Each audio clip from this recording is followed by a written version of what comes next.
Olá pessoal, o vídeo de hoje é para fazer a resenha do livro 1000 Dias em Veneza.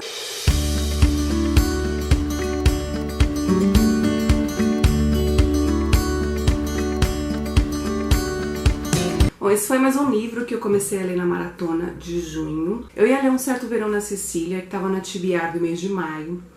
Porém, quando eu comecei a ler, eu descobri que tinha uma história antes, que era deste livro, que conta como a Marlena conheceu o marido dela, o Fernando, em Veneza. Aí, eu resolvi parar, não ler Um Certo Verão na Sicília, para ler primeiro e conhecer a história de como foi esse encontro da Marlena com o Fernando, que é um veneziano. E eu me apaixonei por esse livro, gente. É uma história, é um romance incomum. Saber que isso aconteceu na vida de uma pessoa... Imagina você conhecer o amor da sua vida em Veneza. Não é pra qualquer uma, né? Fala sério. Por mais que possa ter alguns floreios, que a autora possa ter floreado algumas situações, algumas coisas, eu realmente acredito que a história aconteceu de uma forma mais fiel possível, narrada pelo livro. Ela vai apresentando pra gente o jeito do povo italiano, da cultura, dos costumes, da forma como eles tratam os turistas, da forma como trata um outro italiano qualquer, como é a negociação entre eles. Eles têm um jeito meio turrão, meio briguento, assim, meio... É uma coisa que eu aprendi lá, que a gente vence um pouco no grito, sabe? E eles são muito bons de argumento, é incrível. O italiano é uma figura muito interessante de ver. Você tem que ir lá com a mente aberta, eles não são conhecidos pela educação, tá? Os italianos não são os mais educados do mundo, mas principalmente no que se diz respeito a comércio, essas coisas, mas eles são um povo muito interessante. Quanto mais simpático você for, mais chance tem de você quebrar esse comportamento meio austero que eles têm e agressivo.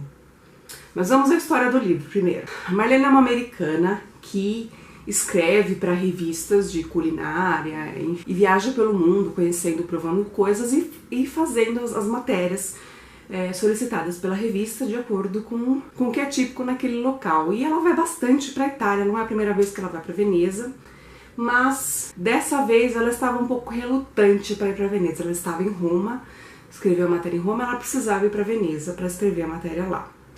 E ela estava um pouco relutante, ela não queria ir para Veneza dessa vez. E foi justamente a vez que ela conheceu o Fernando.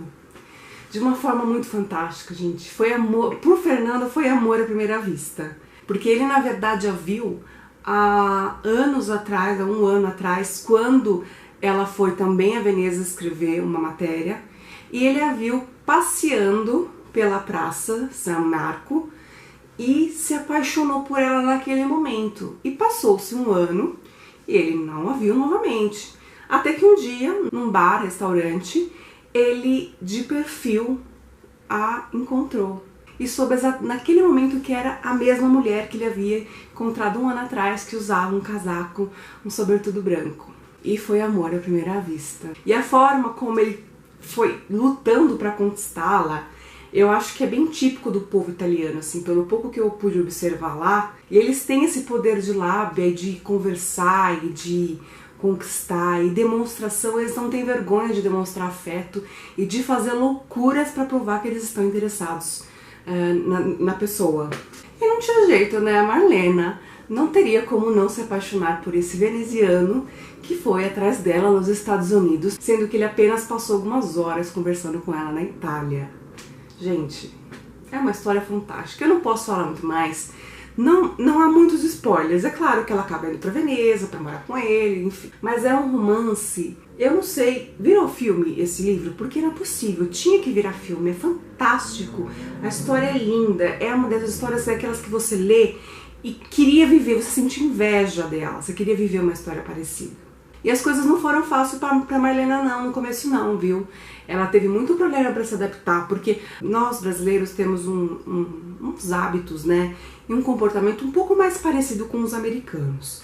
Já os italianos têm um comportamento completamente diferente. Apesar da alegria, da espontaneidade, de falar alto, de gesticular, que isso todos nós conhecemos, o comportamento de um italiano mesmo, em loco, é diferente. Mas que você venha de uma família de italianos, como eu também vim, nosso gene italiano já foi abrasileirado. Lá não, lá a coisa pega no calo. E ela sofre bastante, sim, porque ela tá... ela já não é mais nova, ela já tá na casa... Ela não fala a idade dela, mas eu imagino que ela esteja na casa dos 40 e poucos, beirando uns 50. Se já não tiver os seus 50, porque ela já tem 2 filhos adultos, que ficam nos Estados Unidos enquanto ela vai pra Itália. Então imagina como é conhecer um homem de uma cultura completamente diferente, de Veneza ainda, que não só um patriotismo, como um regionalismo muito grande, né? Imagina, nascer em Veneza, uma cidade que é considerada não só uma das mais românticas do mundo, se não a mais romântica, acho que compete bastante com Paris, extremamente romântica, com mais de 1500 anos, que foi construída sobre pântanos. E é hoje essa coisa incrível. Então eu fiquei muitíssimo apaixonada pelo livro. Eu até li pra vocês no vídeo que eu fiz de atualização da maratona, eu li uma frase que eu me identifiquei com a Marlena, porque eu me identifiquei muito com a Itália. Eu me senti em casa lá. Claro que tudo era estranho, que os costumes, os hábitos, tudo era muito diferente, mas eu me senti à vontade, sabe, para aprender e para me adaptar. E essa é uma coisa que ela fez também, que ela sentiu. É uma identificação, é como se ali tivesse um lugarzinho reservado já pra gente. E eu vou reler essa frase, tá? Caso você não viu o vídeo, mas ela é bem curtinha, na verdade são algumas frasezinhas bem curtinhas, né? Ela conta como ela se sentia bem em Roma, à vontade em Roma. Gosto do jeito como meu coração bate em Roma, consigo andar mais rápido e ver melhor. Gosto do fato de me sentir em casa, caminhando entre antigo êxtase de segredos e mentiras daquela cidade. Gosto do fato de ela ter me ensinado que eu não passo de uma tintila, que é faísca. Um brilho passageiro quase imperceptível. E eu mencionei isso no vídeo da maratona, falando que Roma tem esse poder mesmo, porque você sabe que você está diante, a história do mundo passa por Roma, e você tá ali, você vê os monumentos antigos, os restos da maioria dos monumentos antigos, Coliseu e o Fórum Romano e tudo mais, e você se sente um nada, porque a história do mundo inteiro passou ali, você é apenas mais uma pessoa visitando a cidade. Só que ao mesmo tempo, o fato de você poder estar diante daquele monumento que marcou o mundo, faz com que você se sinta alguém, e é isso mais ou menos o que Roma causou na Marlena, que eu senti antes de ler o livro, né? Nem sabia, essa identificação foi muito incrível, tanto que eu não queria ir pra Roma, eu fui meio relutante, porque todo mundo lá na Itália falava, você tem que ir pra Roma, Roma é lindo, não sei o quê. E eu, tá bom, vou. Eu pensava que Roma só tinha o Vaticano, claro que eu sabia do Coliseu, as outras coisas, mas pra mim o principal de Roma era o Vaticano. Quando eu cheguei na frente do Fórum Romano, eu desabei de tanto chorar, porque eu fiquei maravilhada com aquilo que eu tava vendo. E foi assim, Roma pra mim foi um sonho vivido, não foi uma viagem que eu fiz de 2 dias, que eu passei 2 dias só lá. Eu tava viajando pela Itália e fiquei só 2 dias em Roma. Mas não foi só uma viagem, pra mim foi um sonho aquilo. E meu coração dói muito de pensar que eu não conheci mais Roma. Mas a Marlena faz isso pra gente, não com Roma, mas com Veneza. Porque Veneza foi pior, eu passei um dia só, eu fui de manhã e fui embora, eu cheguei de manhã em Veneza e fui embora à noite. Tava sozinha também. E a Marlena faz a gente conhecer cada pedacinho de uma forma muito peculiar, que somente quem já viveu lá pode contar. E isso é muito fantástico. E ela traz várias expressões italianas.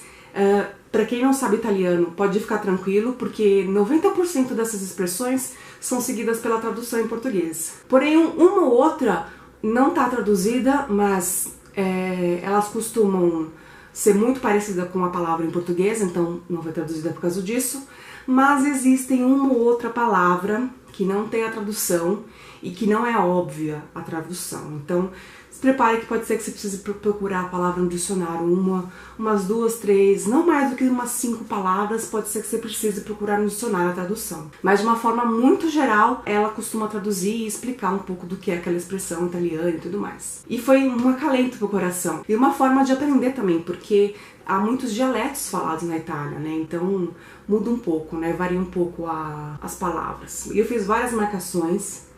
A maioria foi de trechos que eu achei interessante, da forma como ela encarou a situação. E ela ensina um pouco também do convívio entre casais, né? Não só porque a relação dela tem essa diferença regional de nacionalidades, de costumes, mas como um casal mesmo, sabe? Como uma mulher madura, que já teve outros relacionamentos, aprendeu a lidar com um convívio entre duas pessoas. E uma delas eu vou ler agora pra vocês, também é bem curtinho. Viver a dois nunca significa que cada um fica com a metade. É preciso se revezar para dar mais do que recebe. Não se trata de aceitar quando o outro quer jantar em casa, em vez de sair, ou decidir quem vai receber massagem com óleo de calêndula certa noite. Há épocas na vida de um casal que funcionam, acho, de forma um pouco parecida com a ronda noturna. Um dos dois fica de guarda, muitas vezes durante um longo período, proporcionando a celeridade necessária para o outro fazer alguma coisa. Em geral, essa coisa é árdua e cheia de dificuldades. Um dos dois entra na escuridão, enquanto o outro fica de fora, segurando a lua no céu. Gente, é lindo demais. O livro tem várias dessas expressões, várias dessas observações que ela faz que ela aprendeu durante a vida, assim, e tem coisas sobre a Itália, enfim. Não preciso nem falar que é um livro recomendadíssimo e continua, porque depois de passar os 1000 dias em Veneza, eles resolvem mudar de vida. E aí continua em 1000 dias em Toscana, que eu não tenho aqui para ler, então vou ter que ir atrás para saber como continua essa história, né?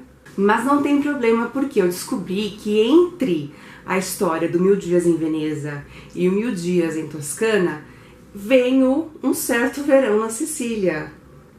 É uma história paralela, não é uma continuação. Continuação, na verdade, seria o 1000 dias em Toscana, porque continua exatamente do momento em que eles estão saindo de Veneza e indo para Toscana. Então, aquele livro é uma continuação.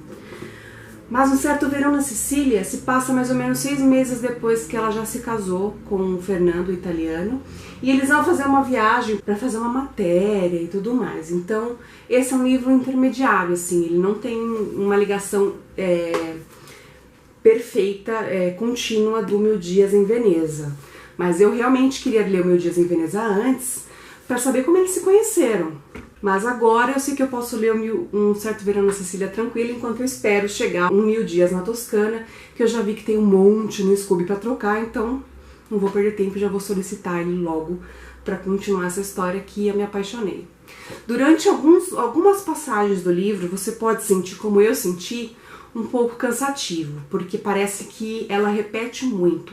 Ela começa a narrar muitos detalhes em alguns momentos. Tem preparativo do casamento, enfim, algumas coisas podem parecer um pouco repetitivas. Mas segue em frente, porque é um trechinho bem curtinho que você tem essa sensação de que a coisa tá meio devagar, tá se repetindo, e depois a história deslancha de novo. Claro que o ápice do livro é até o momento em que ela vai morar em Veneza, assim, pouco tempo depois que ela vai para Veneza, né? Até aquele momento do livro é o ápice dele.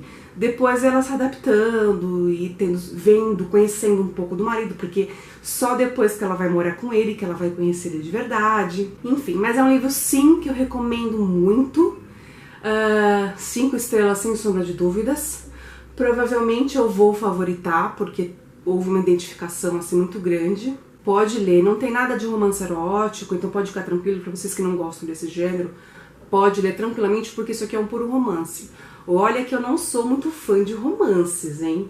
Eu até leio um ou outro, mas é difícil. Mas este livro é fenomenal, sem sombra de dúvidas.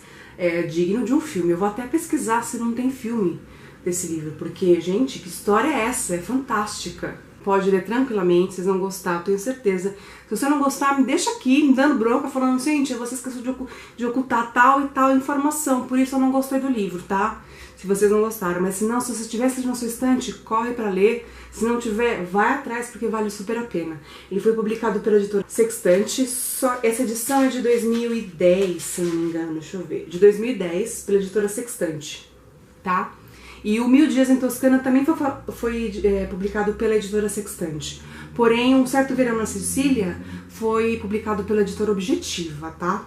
E apesar de não ser velho, eu não sei se a qualidade ou local de conservação, eu acho que a qualidade das folhas do livro não são muito boas, porque quando eu fui trocar esse livro no Scooby, várias outras pessoas relatavam o mesmo problema com as suas edições, que ela é muito amarelada, ela amarelou muito com o tempo. Então as folhas são com a borda bem escurecida, mas não é um livro ruim, ó. Não atrapalha em nada a leitura. Também não tem cheiro de mofo, tem cheiro de biblioteca, sabe? Mas não tem cheiro de mofo nem nada. Mas pelo que eu vi no Scooby, todo mundo tem esse problema, porque o livro envelhece um pouco e já fica desse jeito. Tá certo? Eu espero que vocês tenham gostado. Se por acaso alguém leu o livro, deixa aqui um comentário falando o que achou, se gostou tanto quanto eu. Se você quer ler, ainda não leu, fala também pra mim. E assim que ler, por favor, me diga o que achou, porque eu preciso compartilhar, saber o que as pessoas acharam deste livro, tá certo? E a gente se vê então no próximo vídeo aqui na Biblioteca de Gaia, com o coração mais aquecido agora. Até mais!